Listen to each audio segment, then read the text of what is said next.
ओम साई राम, सुप्रभात, good morning. दोस्तों, इस आपके साथ मैं कल जुड़ा था और मैंने आपसे बताया था कि मैं इतिहास को आपको पढ़ाने वाला हूँ। यहाँ पर जो बातें हम लोग करने वाले थे उनसे जुड़ी हुई हमने कई सारी चीज़ें पिछली क्लास में कर ली थी। अब संशय ये था कि हम किस टॉपिक से स्टार्ट करें। देखिए, आप सब जानते हैं एंशिएंट हिस्ट्री का पोर्शन किसी भी पेपर में बहुत कम आता है। इसके साथ मिडिवल और मॉडर्न का पोर्शन थोड़ा ज़्यादा रहता है, जिनमें सबसे ज़्यादा बर्डन जो रहता है वो मॉडर्न हिस्ट्री का ही रहता है, यानी आधुनिक इतिहास का ही रहता है। इसके साथ हम लोगों ने एक विचारधारा तय की है कि हम लोग मिडिवल हिस्ट्री से इसलिए स्टार्ट करेंगे क्योंकि मॉडर्न के कई सारे चैप्टर मिडिवल से मिलते हैं, जैसे मराठा साम्राज्य या मुगल साम्राज्य जो उत्तरवर्ती है, वह सब आधुनिक भारत में आपको जो मिलने वाला है वह मिडिवल हिस्ट्री से पूरा हुआ जुड़ा हुआ होता है। तो इसलिए हम लोग मिडिवल हिस्ट्री से स्टार्ट करेंगे। एंशिएंट हिस्ट्री को हम मॉडर्न पढ़ने के बाद में स्टार्ट करेंगे। दोस्तों, इसका पढ़ाने का, मॉडर्न हिस्ट्री का या मिडिवल को हमारा पढ़ाने का शुरू में इसलिए औचित्य है क्योंकि आप सभी जानते हैं कि जिस चीज़ को हमारे पार्ट ऑफ एग्ज़ाम के हिसाब से ज़्यादा महत्व दिया जाता है उसको हम पहले देखते हैं। इसी तरह हम लोग जिस पोर्शन को अब देखने वाले हैं, वास्तव में एग्ज़ाम में चाहे आप पीटी को देखें या फिर मेंस को देखें, उन सब व्यू से मिडिवल हिस्ट्री वास्तव में आज के समय में बहुत ही महत्वपूर्ण है। हर टॉपिक को आप देखेंगे कितने विस्तार से, कितनी गहराई से देखा जाता है, किस नज़रिए से देखा जाता है, यह सब आपके सामने होंगे। अब सभी बच्चों को गुड मॉर्निंग। शुरुआत में ही मैं आपसे बता दे रहा हूँ, अगर कोई बात मेरी आपको अच्छी लगे, आपके मन तक पहुँचे, आपको समझ में आए कोई चीज़, तो इसको लाइक और शेयर करते रहिए। इसके साथ सभी को इस जो नया टॉपिक स्टार्ट हुआ है मिडिवल हिस्ट्री, इससे अवगत करा दीजिए।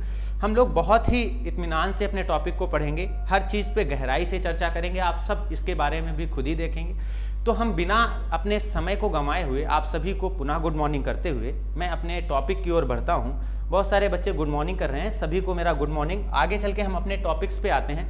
दोस्तों, आज से हम मिडिवल हिस्ट्री को स्टार्ट करने वाले हैं, यानी मध्यकालीन भारत को इतिहास जो है उसको स्टार्ट करने वाले हैं। तो अब हम पहले से अपनी मध्यकालीन इतिहास, बिल्कुल ही घबराने की कोई ज़रूरत नहीं है, आप आराम से पढ़िए। मध्यकालीन भारत इतना इंटरेस्टिंग टॉपिक है। एंशिएंट हिस्ट्री में भी आपको बहुत सारी चीज़ें ऐसी थी जो मिडिवल हिस्ट्री में मिलने वाली हैं, तो मैं आप सबको रिलेट करके पढ़ाऊंगा। परेशान होने की कोई ज़रूरत नहीं। इतिहास ऐसा सब्जेक्ट ही है जिसमें कुछ भी परेशान होने की ज़रूरत नहीं, क्योंकि इसको जो लिखता है वो भी परेशान नहीं होता। इतनी सरल सब दिखी हुई चीज़ें होती हैं जिनको लिख दिया जाता है। तो ध्यान रखेंगे, मध्यकालीन भारत है जो इसका हम टाइम सेगमेंट देखते हैं वो हमारा, आप सभी जानते हैं, 1206 से 1707 के बीच का होता है। इसको आप ध्यान रखेंगे।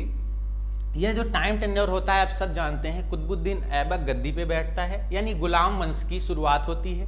साथ ही साथ जैसे ही औरंगजेब की डेथ होती है इस वंश का पतन हो जाता है, यानी मध्यकालीन भारत का पतन हो जाता है। ध्यान रखेंगे, मध्यकालीन भारत को हम अपने 2 सेगमेंट में पुनः बात कर लेंगे। सभी बच्चों गुड मॉर्निंग आप सबको।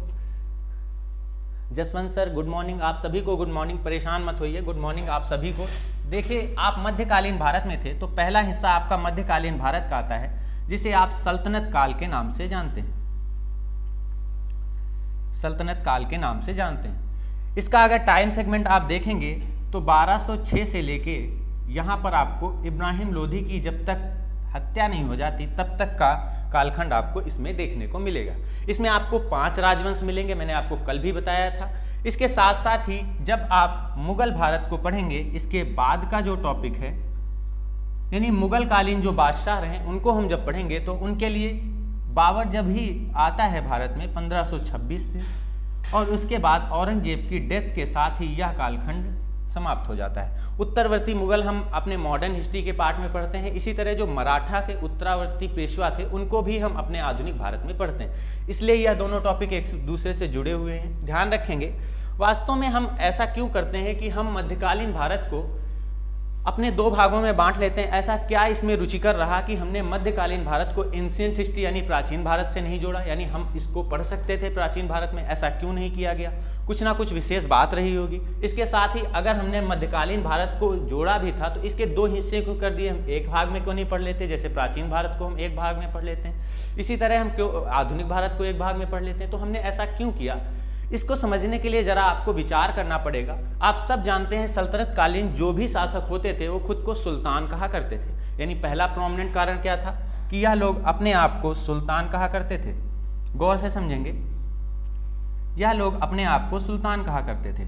सुल्तान से आशय यह हुआ करता था कि जो अरब जगत का नेता था, अरब जगत का जो नेता था उसको अपना खलीफा ये मानते थे। यानी उन जो अरब जगत का खलीफा होता था, जो इस्लाम का इस समय नेतृत्व कर रहा था अरब जगत में, उसका एक तरह से जो एक सूबेदार होता था, जो मालिक होता था खलीफा इस्लाम का, उसके खुद को प्रतिनिधि मानते थे और सुल्तान जैसे शब्दों का प्रयोग करते थे। जबकि मुगल भारत में ऐसा नहीं हुआ। मुगल भारत में पहला शासक जो आया बाबर, उसने खुद को पातशाह जैसे शब्दों से संबोधित कराया, यानी एक सॉवरेंट रूरल, यानी आप इसको एक तरह से संप्रभु बादशाह, संप्रभु शासक के नाम से पुकार सकते हैं। यानी मुगलों ने किसी भी खलीफा को कोई अनुमति नहीं दी।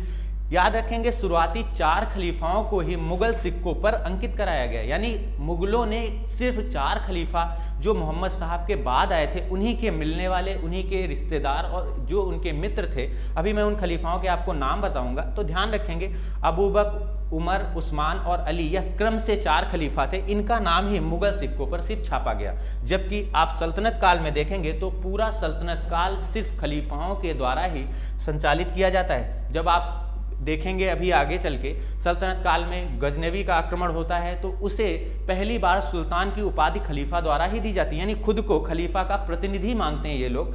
इसके साथ साथ ही कई और भी बातें थी जिसके कारण इसमें और इन दोनों में अंतर था। जैसे आप सब जानते हैं, अगर देखा जाए तो जो सुल्तान लोग होते थे उनके लिए कोई भी राजवंश जैसे शब्दों का प्रयोग नहीं किया जाता था। यहाँ पर सिर्फ सल्तनत काल के नाम से जाना जाता था। जबकि मुगलों के लिए एक प्रापक जैसे कौमी बादशाह जैसे शब्दों का प्रयोग किया गया और अकबर ने खुद को कौमी बादशाह जैसे शब्दों से संबोधित कराया। यानी यह लोग अपने आप को राष्ट्र का शासक कहते थे, जबकि इन लोगों में ऐसी कोई प्रवृत्ति नहीं थी। इनको एक आक्रमणकारियों के रूप में जाना जाता है। आप सब जैसे देखेंगे, अभी गुलाम वंश को आप देखेंगे तो उसमें जितने भी आपको शासक मिलेंगे सब बाहर से आए हुए रहे, किसी न किसी के गुलाम रहे। हालांकि कई सारे ऐसे भी शासक रहे जो गुलामी से मुक्त कर दिए गए या फिर गद्दी पर बैठने से पहले वह गुलाम नहीं हुआ करते थे। जैसे आराम शाह को आप देखेंगे, रजिया सुल्तान को देखेंगे, यह कभी किसी के गुलाम नहीं रहे, लेकिन फिर भी इनको हम गुलाम वंश के साथ जोड़ देते हैं। इसके साथ इनको मामूलिक वंश के भी कहा जाता है, गुलाम वंश को। हम इसके टॉपिक पे आएंगे तो देखेंगे। इसके साथ साथ ही यहाँ और एक विशेष बात रही, आप सब देखेंगे अकबर ने आगे चल के, मुगल बादशाह जो अकबर हुआ, उसने एक मनसबदारी व्यवस्था का संचालन किया। यानी उसने एक मनसबदारी व्यवस्था,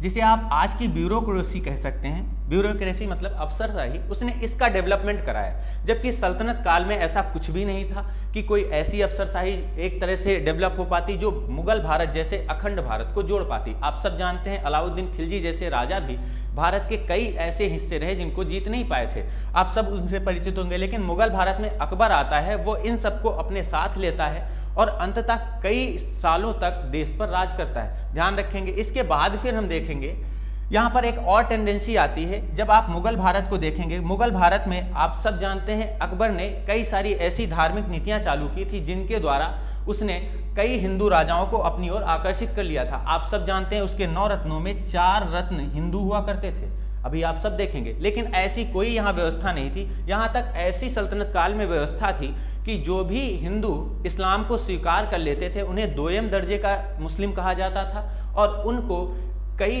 बड़े विशेष पदों पर नियुक्त नहीं किया जाता था। इल्तुतमिश ने ऐसा ही किया था, जिस कारण उसका काफ़ी विरोध हुआ। और उसके बाद कई सारे ऐसे शासक आए जिन्होंने, जिसमें बलबन जैसे शासक रहे, जिन्होंने रक्त और लौह की नीति स्थापित करके एक तरह से पूरी सल्तनत को ही गंदा कर दिया। तो इस तरह के जो शासक हुए, इन सब में मुगल भारत का एक बहुत डिफरेंस दिखेगा। इस कारण हम मुगल भारत को सल्तनत भारत से, जो सल्तनत काल था, उससे अलग करते हैं। अच्छा, हम इसको मध्यकालीन भारत और जो हमारा प्राचीन भारत है उससे अलग क्यों करते हैं, इसको भी हम समझ लेंगे। ध्यान रखेंगे, बहुत एक अच्छा प्रश्न आता है, आप सभी सुनते हैं, आप सबके द्वारा बोला भी जाता है कि मध्यकालीन आपकी सोच है। तो मध्यकालीन सोच होने का आशय यही है कि आपकी सोच कहीं ना कहीं पिछड़ेपन को दर्शाती। लेकिन याद रखेंगे, प्राचीन कालीन जो सोच थी वह इससे भी ज़्यादा पिछड़ी मानी जाती है। क्या ऐसी थी व्यवस्था? आप देखिए, प्राचीन भारत में जब आप सामंतों के युग में थे तो सामंत वास्तव में किसी न किसी विशेष उद्देश्य से लोगों के आर्थिक हितों का दोहन करते थे। इसके साथ साथ ही जब आप देखेंगे सामंतों का जीवन शैली, तो उनकी जीवन शैली अधिकतर ग्रामीण हुआ करती थी। मध्यकालीन में ऐसा नहीं, यहाँ पर आने के बाद सबने किसी न किसी नगर का विकास किया। तुगलक शासनकाल में आएंगे तो सबसे ज़्यादा नगरों का विकास हुआ, तो इसलिए हम मध्यकालीन भारत को एंशिएंट हिस्ट्री से अलग कर लेते हैं। इसके साथ साथ ही आप देखेंगे यहाँ पर चित्रकला का काफ़ी डेवलपमेंट होता है। यहाँ पर वास्तुकला के साथ साथ भवनों का इस तरह से निर्माण कराया जाता है मध्यकालीन भारत में। आप सब देखेंगे ताजमहल जैसी रचनाएं, लाल किला जैसी रचनाएं, ये मध्य युग में ही सामने आ पाती हैं। यहाँ पर ऐसी कोई व्यवस्था नहीं थी। जब हम गंगा जमुनी संस्कृति की बात करते हैं, यानी हिंदू मुस्लिम एकता की हम बात करते हैं, तो वास्तव में बहुत से ऐसे विश्व प्रसिद्ध हमारे देश के मुस्लिम शासक हुए जिन्होंने हमारे देश का मान गौरव सब बढ़ाया। आप सब जानते हैं, इनमें अगर बात की जाए बीजापुर के अली आदिल शाह, इसी बार पीसीएस में ये क्वेश्चन पूछा गया है कि बीजापुर का अली आदिल शाह उसके बारे में क्या प्रसिद्ध था। तो याद रखिएगा, बीजापुर का अली आदिल शाह एक ऐसा शासक था जो देवी देवताओं के ऊपर भजन लिखा करता था। उसकी पुस्तक एक पूछी गई थी, किताब-ए-नौरस किसकी रचना है, तो ध्यान रखेंगे किताब-ए-नौरस वास्तव में बीजापुर का शासक अली आदिल शाह था, जो इस्लाम धर्म को मानने वाला था। इसी तरह अगर बंगाल की आप बात करें तो बंगाल का हुसैन शाह, या भी आपको याद होगा कि यह देवी माता के 9 दिन उपवास रखता था, यानी यह नवरात्र के पूरे व्रत रखता था, जबकि था एक मुस्लिम शासक। इसी तरह अगर कश्मीर के जैनुल आबेदीन की बात की जाए, जिन्हें कश्मीर का अकबर भी कहा जाता है, तो इस तरह के जो आपके सामने इस्लामिक जगत के कुछ बड़े नाम सामने आएंगे जो भारत पर राज करते हैं। वास्तव में उन्होंने भारत की छवि को बहुत अच्छे से दुनिया के सामने प्रस्तुत किया। तो इस तरह करके हमारे सामने मध्यकालीन भारत में एक अजीब टाइप की व्यवस्था सामने आती है। वह अजीब टाइप की व्यवस्था आपने सबने देखी, किस लिए हम इनको एंशिएंट हिस्ट्री से अलग करते हैं। यहाँ पर सामंत युग के कारण एक और अच्छा प्रश्न आता है कि जो दुनिया के अन्य देशों से व्यापार ठप हो चुका था, यानी सामंतों की एक प्रवृत्ति थी कि उनके द्वारा जो भी व्यापार किया जाता था आर्थिक लाभ के लिए किया जाता था, जबकि मध्यकालीन शासक ऐसे थे जो वास्तव में मध्य एशिया और अरब देशों से ही आए हुए थे। तो इन्होंने क्या किया कि जो भारत के पश्चिम के देश थे उनसे इसका व्यापार शुरू कराया, यानी भारत ने दुनिया के साथ फिर से समन्वय बनवाया, जो कि इस समय सामंतों के युग में यानी प्राचीन भारत में बंद हो चुका था। तो इस तरह करके हमने अपने मध्यकालीन भारत को एंशिएंट हिस्ट्री से इसीलिए अलग किया है। और इसकी मध्यकालीन भारत की एक और प्रवृत्ति सबसे बड़ी जो सामने आई, वास्तव में एक ऐसे धर्म के रूप में सामने आई जिसने पूरे भारत को बहुत गहराई से प्रभावित किया। आप सब जानते हैं, इस्लाम धर्म के रूप में भारत का एक ऐसा धर्म सामने आया, विश्व का एक ऐसा जो अरब देश से जन्मा धर्म सामने आया भारत में, जिसने भारत को बहुत गहराई से प्रभावित किया। तो यह सब कारण थे जिससे मध्यकालीन भारत को हम प्राचीन भारत से अलग कर लेते हैं। अच्छा, धर्म के रूप में जब इस्लाम सामने आया तो उससे कई सारे विवादित प्रश्न भी सामने आने लगे। लोगों में इस बात की एक विचारधारा सामने आने लगी कि जो लोग इस्लाम स्वीकार कर रहे हैं उनसे अन्य हिंदू जो लोग थे उन्होंने दूरी बनानी शुरू की, क्योंकि इस्लाम कई सारे ऐसे प्रावधान सामने ला रहे थे। इस्लामिक जो रूल नियम कानून थे उनके अनुसार हिंदू जो राजा थे उनमें ऐसी कोई मान्यता नहीं थी।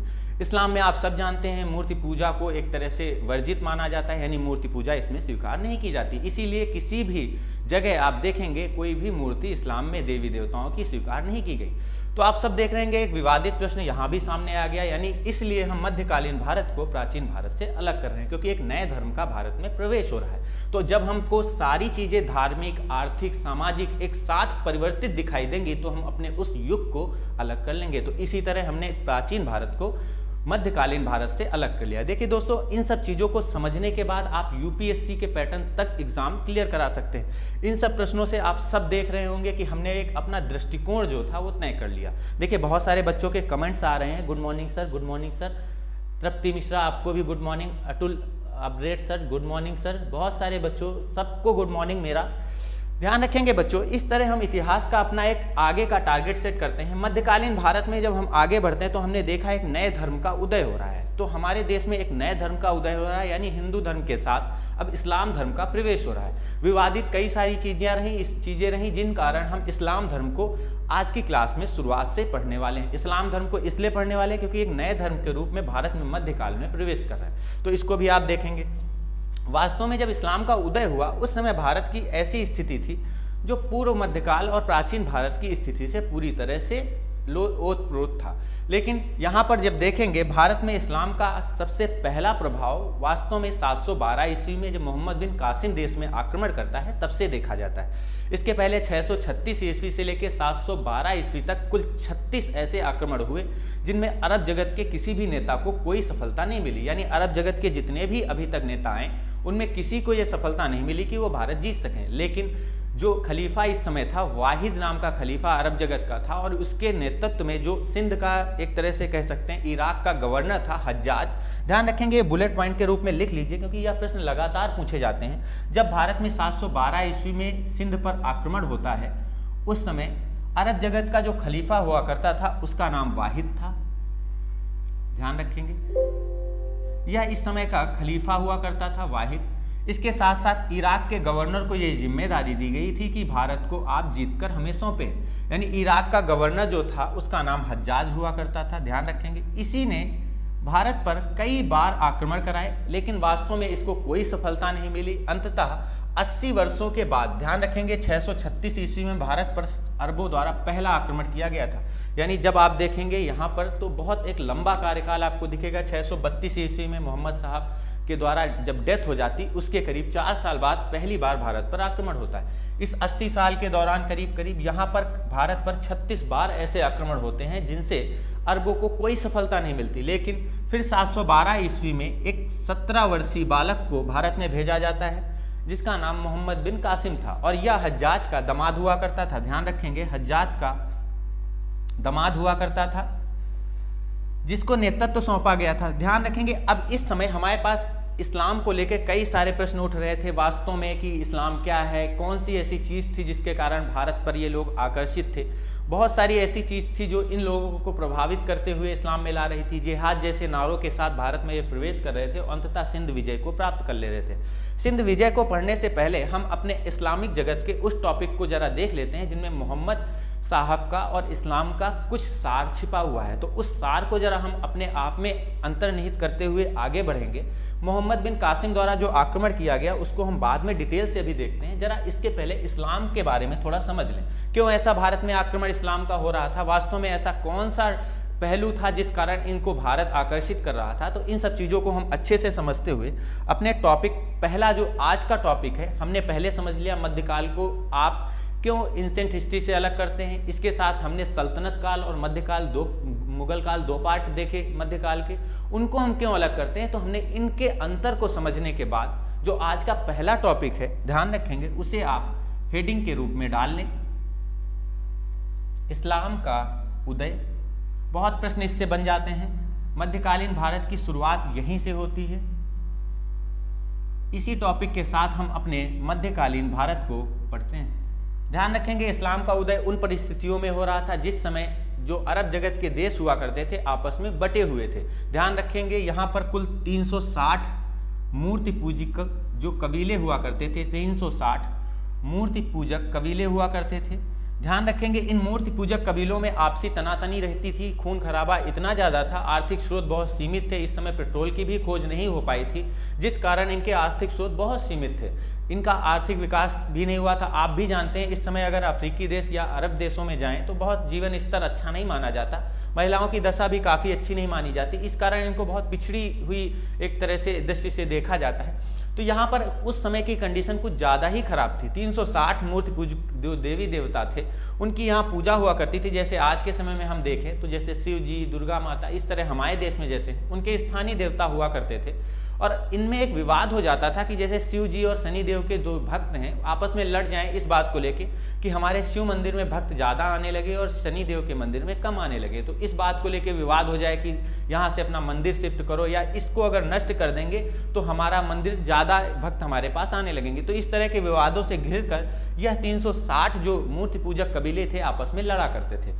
इन्हीं एक मूर्ति पूजक कबीले में से कुरैश कबीला जो सामने आया, ध्यान रखेंगे इन्हीं मूर्ति पूजक जो कबीले थे इसी से कुरैश कबीला सामने आया और इसी कुरैश कबीले से मोहम्मद साहब का जन्म हुआ था। ध्यान रखेंगे इसी कुरैश कबीले से मोहम्मद साहब का जन्म हुआ था।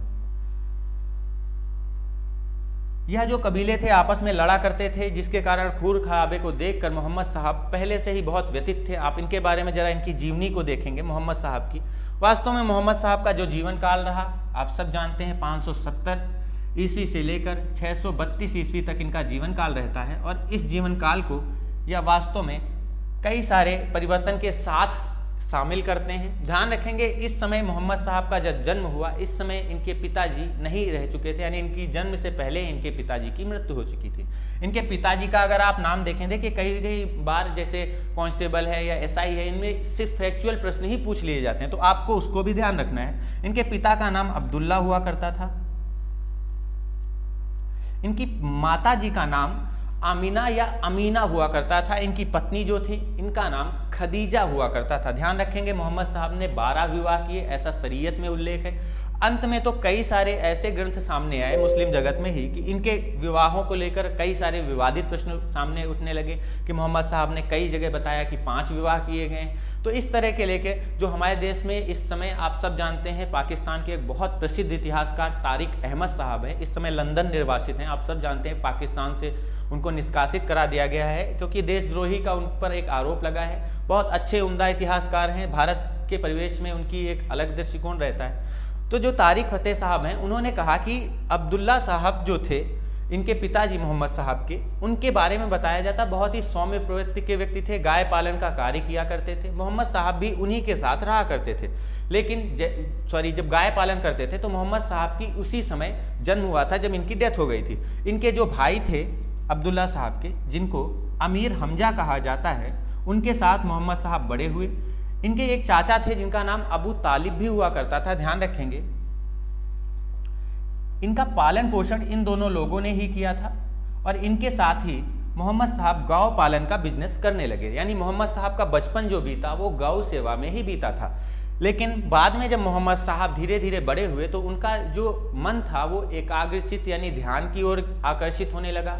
एक गुफा के जो मक्का में थी उस समय, उसमें जाकर वो ध्यान किया करते थे। ध्यान रखेंगे, इनका अगर जन्म पूछा जाए तो मक्का में हुआ था। और कबीले की बात पूछी जाए, कई बार पेपर में पूछा गया किस कबीले में हुआ था, तो कुरैश कबीले में इनका जन्म हुआ था।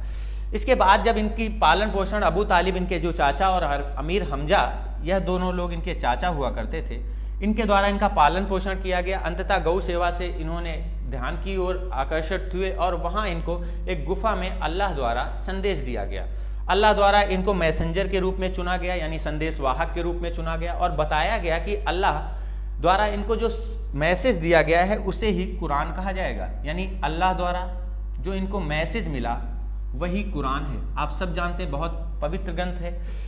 इसके बारे में कई सारी चीज़ें आपको समझ लेनी चाहिए। कुरान वास्तव में जैसे हमारे देश में गीता और महाभारत को मान्यता दी जाती है, हिंदू धर्म के लोग इसको मानते हैं, इसी तरह यह भी पवित्र है। इसमें कोई बुराई मोहम्मद साहब द्वारा ऐसी नहीं थी जो अल्लाह द्वारा दी गई हो और लिखी गई हो। अभी हम मोहम्मद साहब के विचारों की ओर जरा जाएंगे तब देखेंगे। यहाँ कुरान के बारे में जो अन्य बुराइयाँ सामने आई, इसमें बाद में कुछ सामने आने लगी जब खलीफा सामने आए। अबू बकर के समय तो इसको थोड़ा कम ही परिवर्तित किया गया, लेकिन जब दूसरा खलीफा सामने आया उमर, तो इसमें जितनी भी आयतें थी उनमें बहुत बुनियादी परिवर्तन कर दिए, जिनमें आप सब देखेंगे 3 तलाक जैसे मुद्दे इसी में शामिल हुआ करते थे। यह सब बाद में पहलू जोड़े गए, इनको आप ध्यान रखेंगे। देखिए, धार्मिक व्यवस्था किसी की आहत करने का मेरा कोई उद्देश्य नहीं है, ना ही मैं किसी धर्म विशेष की यहाँ बात करने वाला हूँ। मैं ऐसा कतई व्यक्तित्व को फॉलो भी नहीं करता जो इस तरह की विचारधारा को मानते हैं। यहाँ पर मैं एक शिक्षक के रूप में हूँ और मैं आपको सिर्फ सच बताने वाला हूँ। ये जो मेरे हाथ में कलम है ना ही किसी के द्वारा बिकी हुई है और ना ही मैं इसका किसी को हक देता हूँ कि कोई भी इस कलम के बारे में प्रश्न चिन्ह उठाए। मेरी विचारधारा इस तरह की, आप सब जानते हैं हम भगवान राम को पूछते हैं, हम भगवान कृष्ण को पूछते हैं। जरा सोचिए, उनके वंशज होने के नाते हमारा ऐसा दायित्व बनता है कि सामाजिक समरसता हम बनाएं, लेकिन फिर भी हम लोगों के यहाँ ही, हम लोगों के द्वारा ही कई बार आप ऐसा सुनते होंगे कि हम लोग मंदिर में जाने से बहुत सारे लोगों को प्रवेश करने से रोक देते हैं, घोड़ी चढ़ने से रोक देते हैं। कई सारी ऐसी समस्याएं सामने आज हिंदू धर्म में भी हैं जिनको कुरीतियों के रूप में जाना जाता है। आप सोचिए, तो यह सब समस्याएं हर धर्म में होती हैं। हमारे पास इस समय इस्लाम है, इसलिए इसकी जो भी अच्छाइयाँ और बुराइयाँ हैं इन सबको हम लगातार बताएं, क्योंकि आप अगर यूपीएससी का एग्जाम देने जाएंगे, एमपीपीएससी का एग्जाम देने जाएंगे, तो आपका एक दृष्टिकोण जो है, जो विजन है, वो पूरी तरह से क्लियर होना चाहिए। यूपीएससी के एग्जाम में आप सब जानते हैं इसी तरह के क्वेश्चन एलेबोरेट करके पूछे जाते हैं। किसी भी टॉपिक पे आप कहीं से भी मिसगाइड नहीं होंगे। जो उमर था उसने कई सारे परिवर्तन किए। ध्यान रखेंगे, अबू बकर मोहम्मद साहब के बाद जो खलीफा हुए, उसके बाद अबू बकर, उमर और उस्मान, और अली, यह 4 खलीफा हुए थे। इनको जरा समझ लीजिए, क्रम से ऐसे हुए थे। अली जो थे मोहम्मद साहब के भाई भी थे और दामाद भी हुआ करते थे। ध्यान रखेंगे, इनके भाई और दामाद दोनों थे। इन्हीं के पुत्र हुसैन और हसन हुआ करते थे, जिन्होंने शिया मत को आगे नेतृत्व दिया। यानी शिया मत के जन्मदाता हुसैन और हसन थे, ध्यान रखेंगे। यानी इनके जो वंशज हुए उनके द्वारा ही शिया मत का नेतृत्व किया गया। इसके बाद जो अबू बकर थे, इनके द्वारा मोहम्मद साहब को बताया गया, यह मोहम्मद साहब के शुरुआती दौर में मित्र रहे और अंत में इन्होंने अपनी पुत्री का विवाह, यानी जो अबू बकर थे, इन्होंने अपनी पुत्री का विवाह मोहम्मद साहब से कर दिया, तो यह मोहम्मद साहब के ससुर भी बन गए थे। यह इनका पारिवारिक जीवन परिचय था। ध्यान रखेंगे, उमर के बारे में मोहम्मद साहब के खुद ही इतने उम्दा विचार हुआ करते थे। अगर कहते थे अल्लाह अगर मेरे बाद किसी को अपना प्रतिनिधि बनाएगा, अपना पैगंबर बनाएगा, तो याद रखेंगे उसको उमर को ही बनाएगा। इसलिए इनको भी काफ़ी मान्यता मिली। उस्मान भी कट्टरता के लिए जाने जाते हैं। शरीयत में कई सारे ऐसे प्रावधान उस्मान के द्वारा ही जोड़े गए। अभी आप देखेंगे कैसे धार्मिक उलेमाओं को यहाँ पर वृद्धि मिलती है इनके काल में, और जिस कारण कई सारे आज के समय में जो प्रवृत्तियाँ सामने आई, आप सब जानते हैं उलेमा द्वारा फतवा जारी कर दिया जाता है। संगीत जैसे, डांसिंग जैसे पहलुओं पर भी यह फतवा जारी कर देते हैं। तो ध्यान रखेंगे, इस तरह की कई सारी समस्याएं सामने आई। तो कुरान जो था मोहम्मद साहब द्वारा जो संकलित कराया गया, अल्लाह का एक मैसेज था जिसको मोहम्मद साहब ने एक ग्रंथ में परिवर्तित कर दिया गया। इस तरह जो कुरान सामने आया, कुरान को आप अच्छे से समझ लीजिए, बहुत पवित्र ग्रंथ है, इसमें कोई बुराई नहीं थी मोहम्मद साहब के काल में। तारिक फतेह जो आपको मैं चर्चा कर रहा हूँ बार बार, वो यही कहते हैं शुरुआती दौर में जो हमारे देश में जो कुरान पढ़ाई गई, जो हमारे अरब जगत में कुरान थी, उसमें कोई भी ऐसी समस्या नहीं थी। लेकिन जब उमर जैसे खलीफा सामने आए, इन्होंने पूरी तरह से इसको नेस्तनाबूद कर दिया।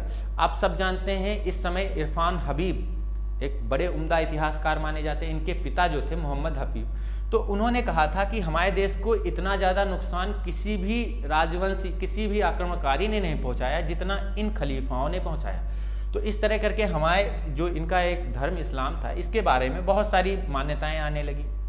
कुरान के बारे में जब हमने समझ लिया, कुरान के अनुसार ही बाद में एक आचार्य संहिता बनाई गई, उसे ही हम ध्यान रखेंगे शरीयत के नाम से जानते हैं। यानी शरीयत क्या है? कुरान के अनुसार बनाई गई आचार संहिता को ही हम शरीयत कहते हैं। जैसे कोई भी ग्रंथ है, उसके अनुसार उसी पे डिपेंडेंट हम ग्रंथ अनुवादित करके कुछ अपने मन से जोड़ दें तो वही शरीयत हो गई, यानी वही दूसरा एक परिवर्तित रूप हो गया। इसको जैसे ही लागू कराया गया, अबू बकर के शासनकाल में ही शरीयत की रचना हो गई थी और इसमें जितनी भी आज के समय में कट्टरता है वो शामिल कर दी गई। जैसे बलि प्रथा को इसमें ही शामिल किया गया, महिलाओं को बुर्का पहनने जैसी जो प्रथाएं हैं इसी में शामिल कराई गई। तो इस तरह करके इस्लाम में एक लोकतांत्रिक जो पहलू था वो पूरी तरह से दम तोड़ने लगा। आप सब जानते हैं मोहम्मद साहब के समय से ही कई सारी ऐसी प्रवृत्तियां सामने आ चुकी थी, जिनमें आप सब जानते हैं शिया सुन्नी जो विवाद था।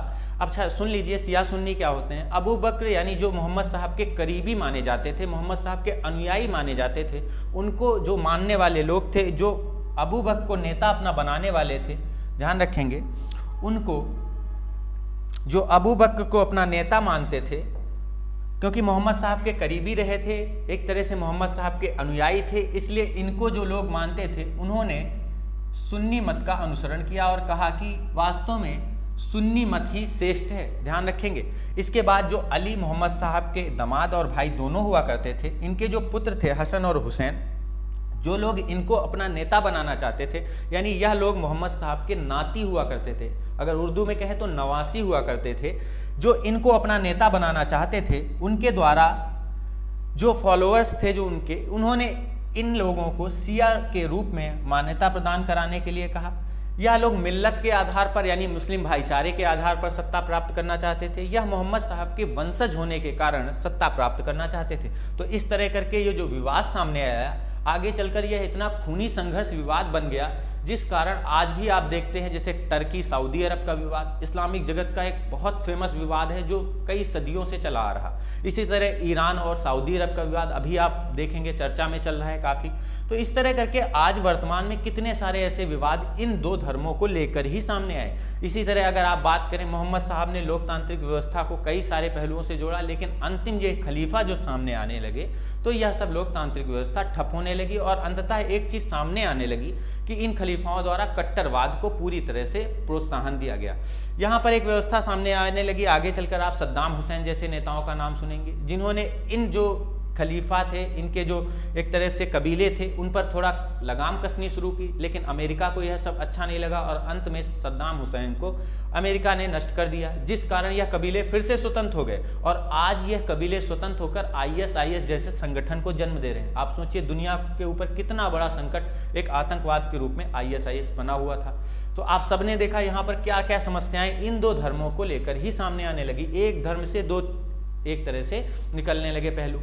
तो इस तरह करके हमने देखा वास्तव में इस्लाम के बुनियादी जो लक्षण थे शुरुआत से ही बंटने लगे थे। यहाँ पर सिर्फ सत्ता प्राप्त करने के लिए एक नेता के चुनाव के लिए शुरुआत में ही इस्लाम दो भागों में बट गया, तब से यह अभी तक अलग हुआ है, यानी बटा हुआ है। तो इसको आप अच्छे से समझते हैं। यह थोड़े उदार कहे जाते हैं क्योंकि जो अली थे इनके दामाद, इनके लड़के हुसैन और हसन मोहम्मद साहब की गोद में खेले थे, तो मोहम्मद साहब के जो शुरुआती कुछ लक्षण अच्छे माने जाते हैं वह इनमें शामिल थे, इसलिए यह बड़े उदार प्रवृत्ति के माने जाते हैं। आज भी आप देखते होंगे जैसे अयोध्या जन्मभूमि जो राम मंदिर का भी निर्माण कार्य शुरू है, उसमें जो सिया मत के लोग हैं उन्होंने साफ कह दिया कि यह हमारे पूर्वजों की जमीन है और इसको वास्तव में यहाँ राम मंदिर था और राम मंदिर का निर्माण होना चाहिए। देखिए धार्मिक व्यवस्था को लेकर किसी को आहत नहीं होना चाहिए, सुप्रीम कोर्ट ने भी ऐसा निर्णय दे दिया है, लेकिन सुन्नी बोर्ड जो वक्फ बोर्ड है उसने ऐसा मानने से इनकार कर दिया है। खैर ये तो सब आप देख ही रहे हैं करंट की बातें। तो इस तरह करके इस्लाम का एक हमारे सामने बहुत महत्वपूर्ण पहलू सामने आने लगा। देखिए बच्चों बहुत सारा आप सबको गुड मॉर्निंग, बहुत सारा गुड मॉर्निंग, सभी को गुड मॉर्निंग।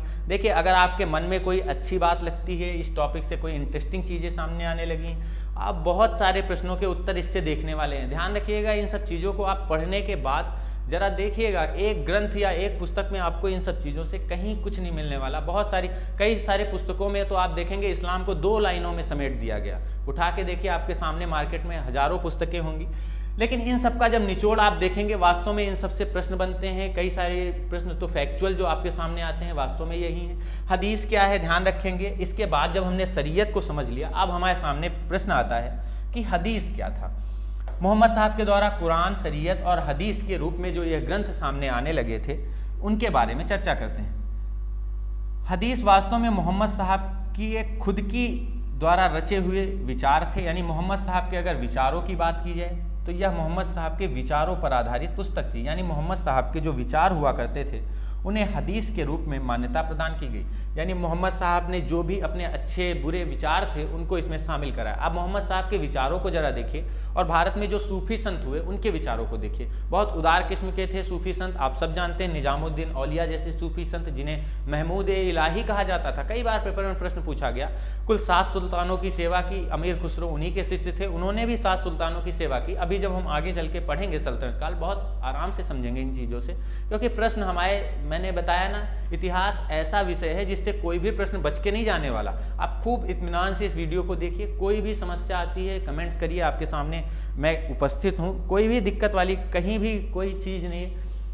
धीरे धीरे पढ़ाएं सर, धीरे धीरे पढ़ाएंगे। आप बताइए कैसे पढ़ाएं। मैं तो धीरे धीरे ही पढ़ा रहा हूँ सर। इस आपको यहाँ पे समझना है। इसके बाद आपको जो PDF फाइल मिलेगी, कल से संभवतः आपके सामने एक साइड में PDF फाइल चलेगी। कल तो संडे है, कल की क्लास आपकी स्थगित रहेगी, मंडे से आपकी फिर से क्लास होगी। ध्यान रखेंगे PDF फाइल से आपको पढ़ने में बहुत सारी आसानी होगी। आज इन चीज़ों को मुझे लिखना पड़ रहा है, हो सकता है कल इनमें बहुत सारी चीज़ें आपकी लिखी हुई आपको मिल जाए। तो इस तरह करके आप अच्छे से और कम टाइम में बहुत सारी चीज़ों को समझने वाले हैं। देखिए मेरा एक ऐसा मानना है, इतिहास आप इस लेवल तक के तैयार कर लें, क्योंकि प्रश्न कहीं से भी आ सकता है। थोड़ा टाइम लग सकता है, हो सकता है मध्यकाल भारत में ही आपको 25 क्लासेस पढ़नी पड़ जाएं, लेकिन यकीन मानिए मध्यकालीन भारत से कोई भी प्रश्न बच के नहीं जाने वाला।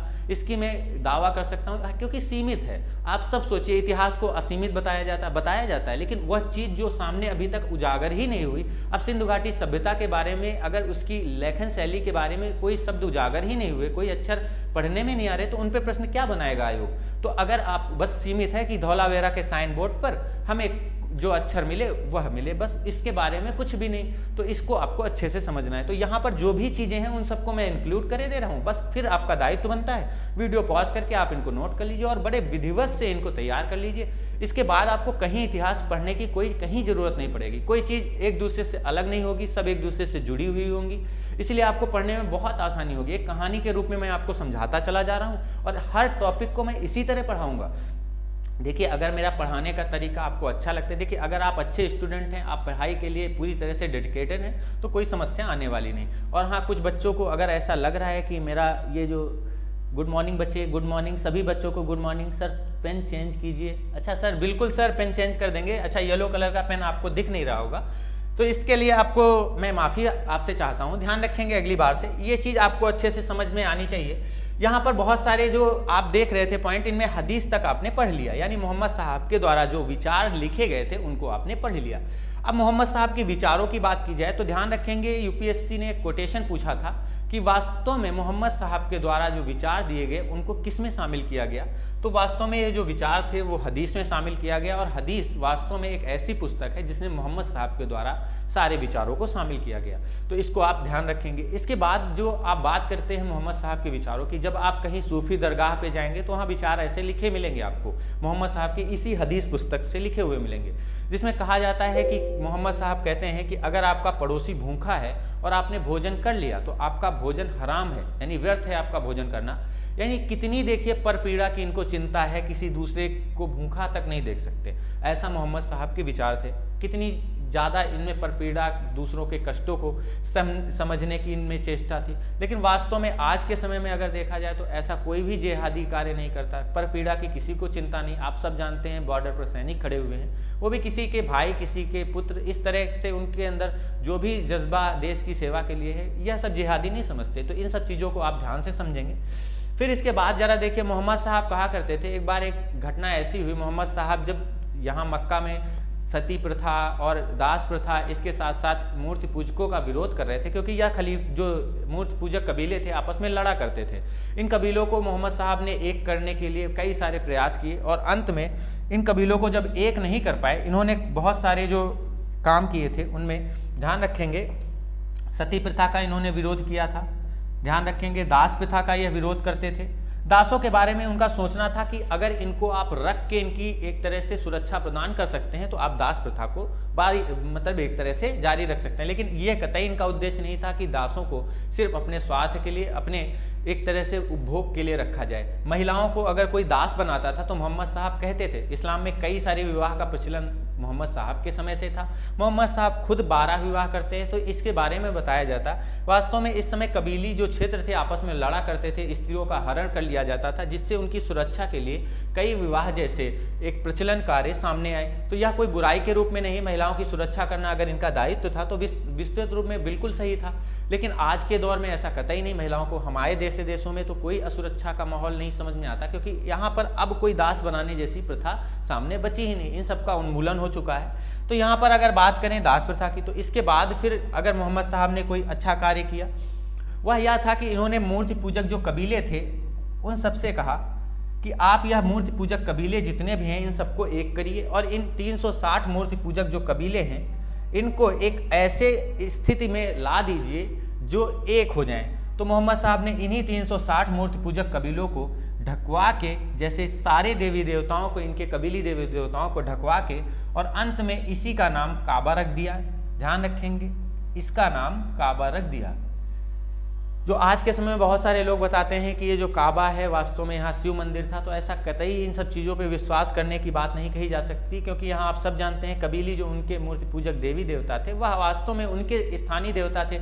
मोहम्मद साहब ने एक अच्छा कार्य किया, ये आपस में लड़ा करते थे इसलिए इनको ढकवा दिया, और अंत में कहा गया इसका काबा नाम रखा जाएगा। और वर्ष में कोई भी मुस्लिम अपने जीवन काल में या वर्ष में एक बार यहाँ आकर अगर दर्शन कर लेगा तो यहाँ पर उसकी पूरी जीवन शैली यानी उसका पूरा जीवन धन्य माना जाएगा, उसे जो जन्नत है मिलेगी। इस तरह के यहाँ के प्रावधान किए गए। यहाँ पर कई सारे अन्य बातें भी सामने आने लगी। तो इसको देखते हुए मोहम्मद साहब ने यह प्रावधान, इसके पहले आप सब एक घटना समझ लीजिए। मोहम्मद साहब ने जब सती प्रथा, दास प्रथा और मूर्ति पूजक कबीलों का विरोध किया तो इनके सामने कई सारी समस्याएं आने लगी। यहाँ पर इनके कुरैश कबीला जो था खुद ऐसी घटनाओं को लेकर मोहम्मद साहब के विरोध में खड़ा हो गया, जिसके यह खुद एक तरह से वंशज थे। तो मोहम्मद साहब को जब इन सब बुराइयों का सामना करना पड़ा तो अंत में यह 622 ईस्वी में मक्का छोड़कर मदीना चले गए। मक्का से मदीना की दूरी कुल करीब 280 मील की है, और या वहाँ जाकर अपने धर्म का एक तरह से इस्लाम जो था उसका प्रचार करने लगे। यहाँ पर भी कुछ जो एक तरह से कबीले थे, आपस में लड़ा करते थे। उन्होंने मोहम्मद साहब से कहा आप मध्यस्थता करिए। मोहम्मद साहब ने कहा हमारे 5 जो नियम हैं उनको आप मानिए, अगर आप मानते हैं तो ही हम एक तरह से आपके मध्यस्थता करेंगे, जिनमें एकेश्वरवाद, मूर्ति पूजा का विरोध, इन सब पॉइंट को इंडिकेट किया गया था। तो उन्होंने माना और अंत में मदीना में विवाद शांत हो गया और मोहम्मद साहब को वहाँ से सफलता मिली। मोहम्मद साहब ने मदीना में एक अपनी सेना तैयार कराई। इस सेना के द्वारा फिर मक्का को जीता गया और मक्का में फिर काबा मस्जिद का निर्माण कराया गया। ध्यान रखेंगे काबा मक्का में है। और इसके बाद मोहम्मद साहब की 632 ईस्वी में डेथ हो जाती। इसी कालखंड में जब यह विरोध कर रहे तो एक छोटी सी कहानी यहाँ से जुड़ती है। एक महिला थी जो रास्ते में मोहम्मद साहब के डेली कूड़ा फेंकती थी। क्यों ऐसा करती थी? क्योंकि वह इन सब चीज़ों से मूर्ति पूजकों का मोहम्मद साहब विरोध करते थे, तो वह भी इनका विरोध करती थी। एक दिन ऐसा हुआ कि वह महिला 3-4 रोज सामने नहीं आई, मोहम्मद साहब के सामने कूड़ा नहीं फेंका। तो मोहम्मद साहब को चिंता हुई कि आखिर ऐसा क्या हुआ। अड़ोस पड़ोस में पूछा तो पता चला वह बीमार थी। मोहम्मद साहब उसके घर गए, उससे पूछा क्या हुआ आपको। तो मोहम्मद साहब के वो पैरों में गिर गए और कहा मुझे आपको पहचानने में बड़ी गलती हुई। तो मोहम्मद साहब का विचार ऐसा था, अपने शत्रुओं के साथ भी बड़े विनम्र हुआ करते थे।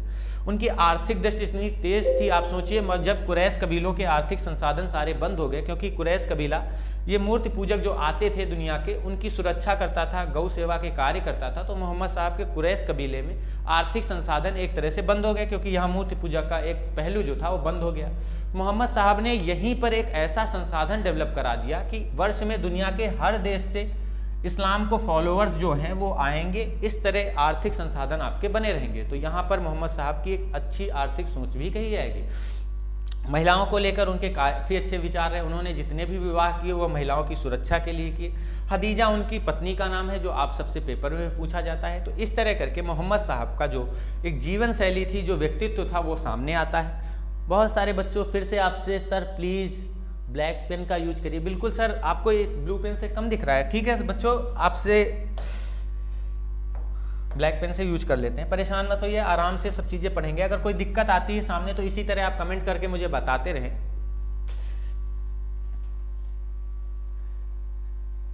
गुड मॉर्निंग सर, बिल्कुल सर, गुड मॉर्निंग। आरजू खान गुड मॉर्निंग। सभी बच्चों को गुड मॉर्निंग। ध्यान रखेंगे बच्चों, इस तरह करके बहुत सारे बच्चे इस समय हमारे साथ लाइव जुड़े हुए हैं। ध्यान रखेंगे बच्चों, इस तरह हमने अपना पूरा टॉपिक जो इस्लाम का था शुरुआती दौर का, उसको समझ लिया। अब हमारे पास मोहम्मद साहब का एक पूरा चैप्टर सामने आ चुका है। अगर आप इसे देखना चाहें तो एक बार ओवरव्यू कर सकते हैं। यहाँ से मोहम्मद साहब की एक तरह से जीवनी शुरू होती। मोहम्मद साहब के बारे में सारी बातें आपने समझ ली हैं। इनके परिवार के बारे में आपने समझ लिया, इनका जो व्यवसाय था वो समझ लिया, इनके जो ग्रंथ थे वो समझ लिए। शरीयत जो थी, आचार संहिता थी, आप सब जानते हैं, कुरान के अनुसार बनाई गई। हदीस उनके विचारों का संग्रह था। इस तरह आपने पढ़ लिया। अब वास्तव में जो शरीयत था उसमें कुछ बुराइयां सामने आने लगी। शरीयत में कहा गया कि आप जिहाद कर सकते हैं। इन सब शब्दों को समझ लीजिए, क्योंकि यह शब्द कभी कभी सामने आ जाते हैं। पूछा जाता है जिहाद क्या है।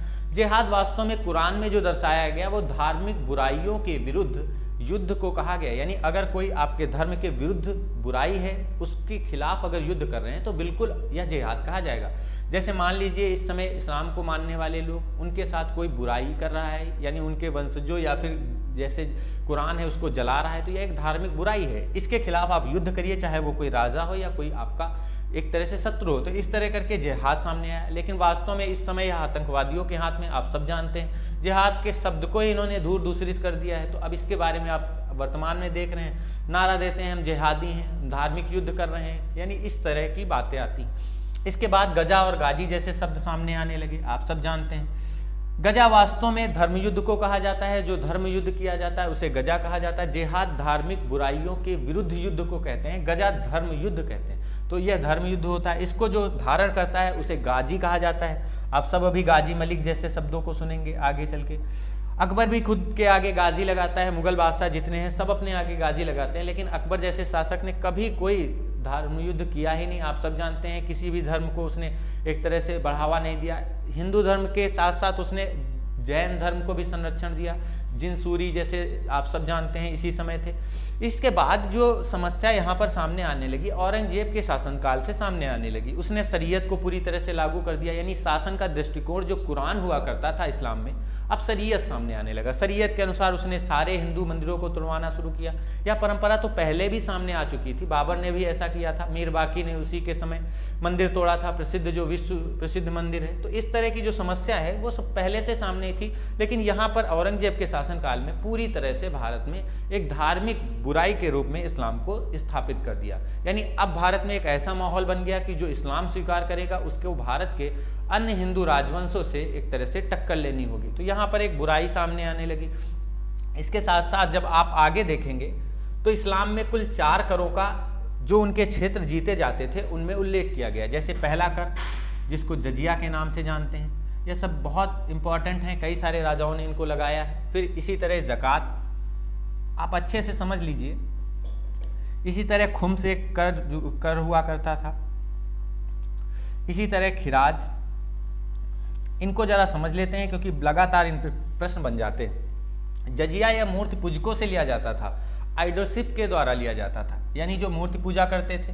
इसे जिम्मी के नाम से जाना जाता था। जिम्मी मतलब जो हिंदुओं की जीवन की रक्षा करे, यानी जो जजिया जो था वो मूर्ति पूजकों से लिया जाता था, इसे जिम्मी के रूप में लिया जाता था। ध्यान रखेंगे इसे 24, 48 और 12 के अनुपात में लिया जाता था, यानी 12, 24 और 48 के अनुपात में इसे लिया जाता था। यह दिरहम के रूप में लिया जाता था। अरब जगत की मुद्रा थी दिरहम, इसे दिरहम के रूप में लिया जाता था।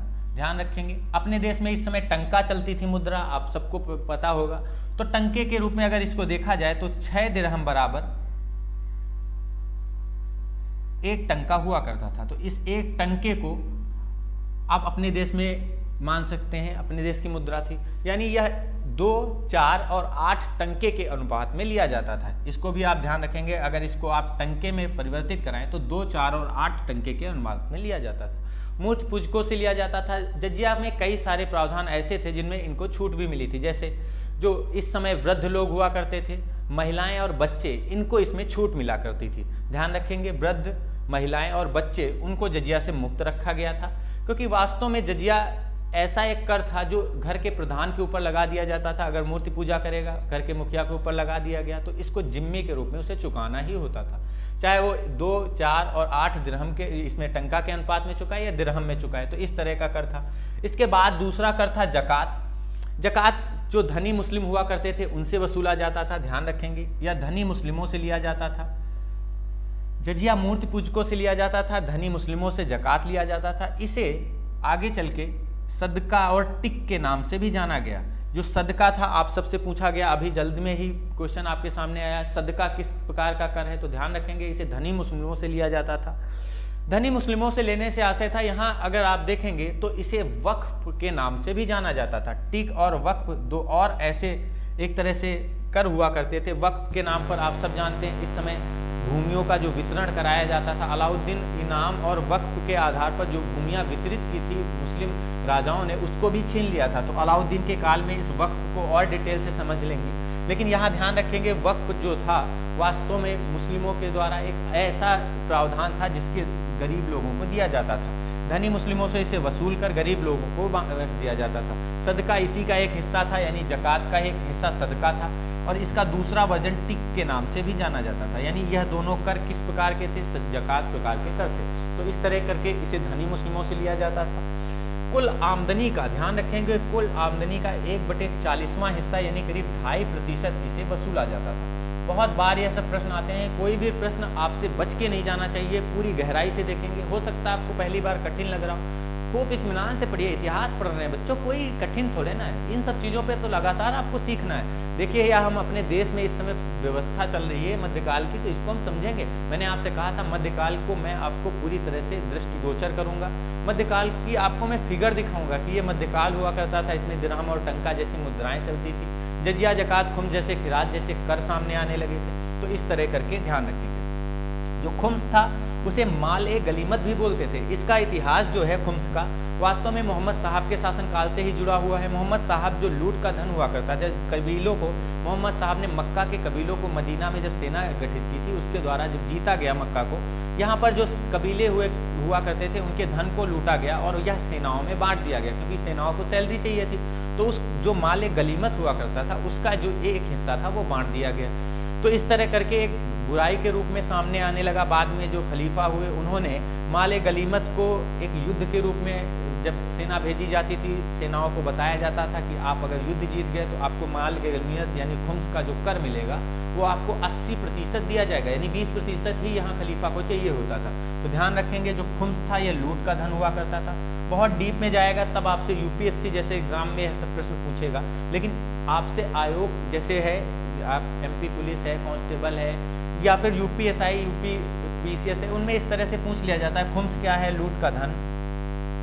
अगर यूपीएससी पूछेगा तो वास्तव में वह डीप में जाएगा, कहेगा बताओ यह किस रूप में लिया जाता था। तो माल गलीमत के नाम से इसे प्रचलित था, और वास्तव में देश में जो माल गलीमत था वो 80% खलीफा को दे दिया जाता था, यानी उसकी सेना को दे दिया जाता था, और 20% सुल्तान यानी वह एक तरह से केंद्रीय नेतृत्व के पास चला जाता था। तो इस तरह करके लूट का धन वितरित हो जाता था। खिराज जो था ये वास्तव में जो इस्लामिक जगत के लोग होते थे उनके द्वारा लगाया गया, जो देश में इस्लाम को मानने वाले लोग थे, दो प्रकार के थे। एक प्रकार से जो परिवर्तित मुस्लिम थे, एक प्रकार के जो परिवर्तित मुस्लिम थे, और दूसरे जो देश में बाहर से आए हुए थे। जो देश में परिवर्तित मुस्लिम थे उन्हें उस्री के रूप में लिया जाता था, ध्यान रखेंगे, यह कर बहुत बार पूछा गया है। उस्री के रूप में इसे लिया जाता था, और उस्री के रूप में इन्हें आधा देना होता था, यानी जो मुस्लिम थे उनको आधा देना होता था, जो कन्वर्टेड मुस्लिम थे उन्हें पूरा देना होता था। तो इस प्रकार करके खिराज जो हमारे सामने कर सामने आया। तो अब हमारे देश में जजिया, जकात, खुम्स और खिराज का जो परिचय था वो यहीं से सामने आने लगा। अब इसके बाद हमारे पास अगला टॉपिक आएगा सिंध विजय, जिसके बारे में हम समझेंगे डीप से। यह सब मोहम्मद साहब के जीवन काल में ही घटित घटनाएं थी, आप सब जानते हैं। अंततः मोहम्मद साहब के बाद, जैसे कि बौद्ध काल में आपने देखा था, देखेंगे अभी प्राचीन भारत में, कि गौतम बुद्ध के बाद उनके अनुयायियों ने सिर्फ उनके जो सिद्धांत थे उनका सहारा लेकर के अपने एक तरह से धार्मिक प्रलोभन के द्वारा लोगों को, बादशाहों को, जो उस समय के शासक हुआ करते थे, राजाओं को, उनको प्रलोभन दिया, और अंततः उनके विचारों को, गौतम बुद्ध के विचारों को एक तरह से बदनाम किया। गौतम बुद्ध भी यह कहते थे कि हमारे डेथ के 500 वर्षों बाद बौद्ध धर्म एक तरह से विलुप्त हो जाएगा। यहाँ पर आप अभी सिंध विजय में देखेंगे कि बौद्ध राजा को मारकर ही जो लल्ल था, दाहिर का पिता, जो सिंध का उस समय गवर्नर था, राजा था, जब मोहम्मद बिन कासिम आक्रमण करता है तो बौद्ध राजा की हत्या करके ही बैठता है। और जो ये बौद्ध राजा के परिवारी जन थे, इन्होंने मोहम्मद बिन कासिम का साथ दे दिया था, जिस कारण दाहिर युद्ध में पराजित हुआ था। तो आगे चल के अभी घटनाएं मोहम्मद बिन कासिम से जुड़ेंगी तो हम अच्छे से देखेंगे। तो यहाँ पर हमारे सामने इस प्रकार के करों की एक व्यवस्था सामने आई। तो अब मोहम्मद साहब का हमारे पास जितना भी कलेक्शन था, जितने भी टॉपिक थे, उनको हमने से अच्छे से समझ लिया। ध्यान रखेंगे यहाँ पर एक परंपरा और सामने आई थी, जिसको वहादत उल वजूद और शहादत उल वजूद की परंपरा से जोड़ा गया था। यह पॉइंट अभी हाल ही में पीसीएस में पूछा गया था, यूपी पीसीएस का एग्जाम हुआ है, जिसमें वहादत उल वजूद और शहादत उल वजूद की विचारधारा पर प्रश्न आया था। ध्यान रखेंगे वहादत उल वजूद और शहादत उल वजूद की विचारधारा।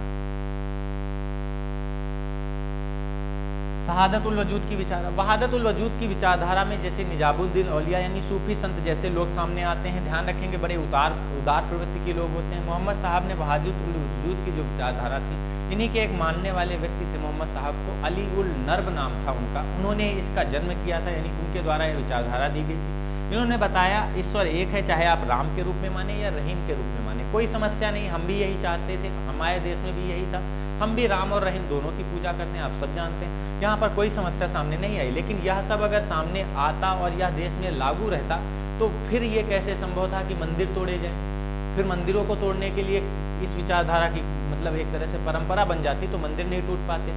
फिर सुल्तानों को उनके द्वारा जो धन लूटना था भारत के उन मंदिरों से जिनमें अकूत खजाने थे, तो वह कैसे मिलता। तो अब जो सुल्तान हुए उन्होंने लालची उलेमाओं को पकड़ा और लालची उलेमाओं से कहा कि वास्तव में हमें मंदिरों से अकूत धन चाहिए भारत के, तो हमें क्या चाहिए, कैसे पाना है। तो उन्होंने कहा शहादतुल वजूद की विचारधारा अपनाओ।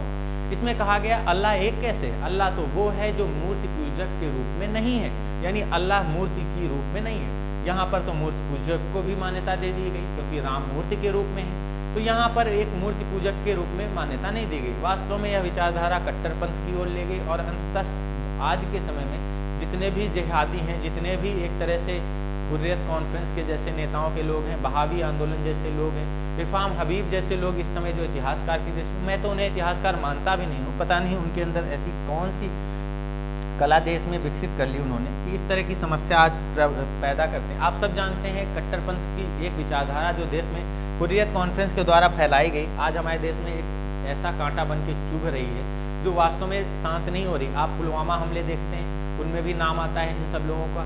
1 साल पहले ऐसा था कि इनके लिए जेड प्लस सुरक्षा दी जाती थी, इस सरकार के द्वारा भी ये सब किया जाता था। देखिए, मैं किसी राजवंश या किसी सरकार के पक्ष विपक्ष में बोलने वाला व्यक्ति नहीं हूँ। मैं अपना परिचय दे दूँ, मैं वो कलम नहीं हूँ जो बिक जाती हो दरबारों में। मैं शब्दों की दीप सिखा हूँ अंधियारे चौराहों में।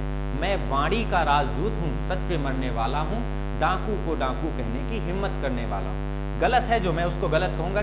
मेरे हाथ में कलम है, मैं इसके द्वारा आपको वो सारी चीज़ें बताऊँगा जो वास्तव में सही है या गलत। मैं किसी पार्टी का एजेंट नहीं हूँ, ना ही प्रतिनिधि हूँ। मैं आपको सिर्फ वही दिखाऊँगा जो इतिहास में लिखा हुआ है। तो यहाँ पर शहादत उल वजूद की जो विचारधारा थी, यहाँ पर कट्टरपंथ को एक मान्यता दी गई। और यहाँ हुर्रियत कॉन्फ्रेंस, अभी बहावी आंदोलन पढ़ेंगे आप, बहावी आंदोलन में भी इस तरह की मान्यता दी गई। और अंततः भारत में जितनी भी समस्याएं आई आज इनके द्वारा ही आई। APJ अब्दुल कलाम जैसे लोग इसी में सामने आपके आने लगेंगे। अशफाक उल्लाह खान चाहे हों, वह इस विचारधारा को मानने वाले लोग थे, यानी ईश्वर अल्लाह एक है ऐसा मानने वाले लोग थे। लेकिन यहाँ पर ऐसा नहीं था। अल्लाह तो वो है जिसे मूर्ति पूजक के रूप में मान्यता नहीं है। यहाँ पर समस्या आने लगी, भारत मूर्ति पूजकों का देश है, यहाँ पर ऐसी मान्यता नहीं है। अब ये कैसे टिक पाते? तो इन्होंने खूनी संघर्ष प्रारंभ किया, भारत को जीतने के असफल प्रयास किए। और अंततः आज देखिए इनकी हालत ऐसी हो चुकी है, कश्मीर के कई सारे क्षेत्रों में इनको कैद करा लिया गया। बहुत सारी समस्याएं इनकी जो पैदा की हुई थी खुद ही उसमें फंस गए। तो अब इस पर आप डेली अपनी करंट से जोड़ते रहिए। यहाँ पर एक यह विचारधारा सामने आई। अगर आपसे कोई पूछे वहादत उल वजूद की विचारधारा क्या है, तो अली उल नर्ब द्वारा दी गई, यह ईश्वर अल्लाह एक जैसी मान्यता को मानता है। अच्छाइयाँ सारी इसमें सारी बुराइयाँ आपके सामने आने लगेंगी। बच्चों, बहुत सारे बच्चों का गुड मॉर्निंग आ रहा है। सर जी आप कमेंट देखें। हाँ बोलिए। साउंड ट्रैक कर रहा है। सर पढ़ाने में बिजी हैं, प्लीज़ सर वॉइस नहीं आ रही। अरे बच्चों वॉइस नहीं आ रही, अभी साफ आ रही वॉइस? सर जी आप कमेंट देखें। बिल्कुल सर कुछ excellent knowledge, excellent teaching, thank you बच्चों, थैंक्स भैया लोगों, आप सभी का थैंक्स। वीडियो है ये, बिल्कुल सर। साउंड सही, साउंड का बच्चों प्रॉब्लम आपको आ रहा है, अभी आपको सही क्लियर आ रहा है साउंड? कमेंट करें आप सभी लोग, साउंड क्लियर आ रहा है बच्चों? साउंड क्लियर आ रहा है?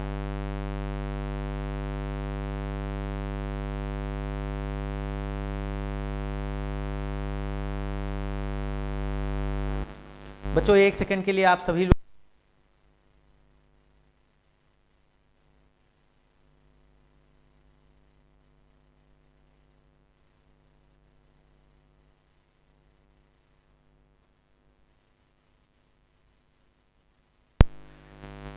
बच्चों अभी आ रहा है साउंड? अभी भी है साउंड का? नहीं है सर, सही हो गया?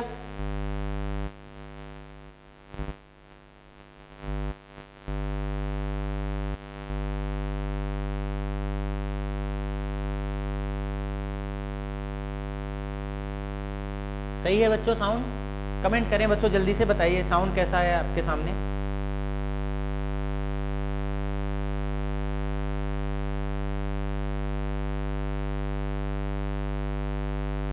देखिए बच्चों, पढ़ाने का एक अपने आप में क्लियर नहीं है साउंड। नो सर, आपकी वॉइस क्लियर नहीं आ रही है,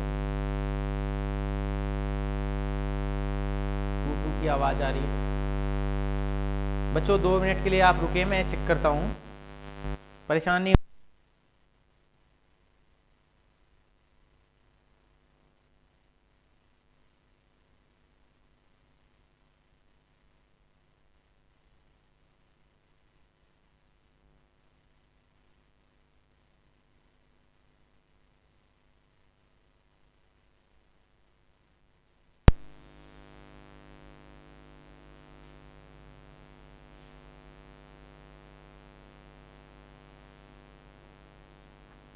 परेशान नहीं होंगे बच्चे, आराम से पढ़ेंगे सब लोग।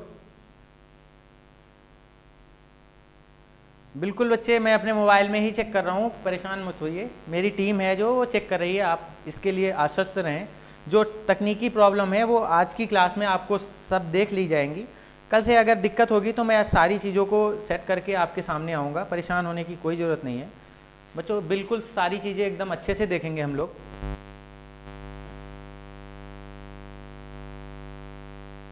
देखिए सर,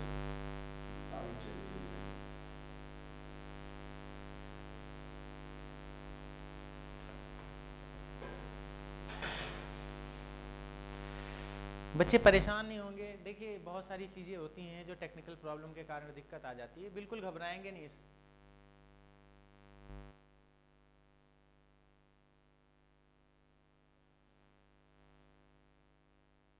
बफर कर रही है।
बच्चों आज की क्लास हम यहीं से रोकते हैं, क्योंकि कुछ प्रॉब्लम आ रही, तकनीकी प्रॉब्लम है। इसको आज सॉल्व करके हम लोग कल से अपने टॉपिक पे, अगर आपको इसमें कहीं समस्या आएगी तो मैं इसको रोक के रखूँगा और कल से मैं आपको इस चीज़ को फिर से अवगत कराऊँगा। परेशान होने की कोई ज़रूरत नहीं है। आप सभी को मैं एक विधिवत के सारे टॉपिक्स पढ़ाऊँगा, कोई भी समस्या की बात नहीं है। देखिए आज समय ऐसा है जो तकनीकी प्रॉब्लम से हो सकता है किसी कारण से हम लोग अच्छा कार्य करने से बाधित हो रहे हैं, लेकिन इसके लिए परेशान मत होइए। हम अपनी क्लास को कल से यहीं से कंटिन्यू करेंगे। हो सकता है माइक की कोई प्रॉब्लम हो, मैं आप अभी देखता हूँ, फिर इसके बाद मैं आपसे कल से जुड़ूंगा। परेशान मत होइए। इसके लिए अब हम मंडे से अपनी क्लास को आगे कंटिन्यू करेंगे। यहाँ से अब मैं रुकता हूँ। आप सभी को धन्यवाद। खूब अच्छे से पढ़ते रहिए।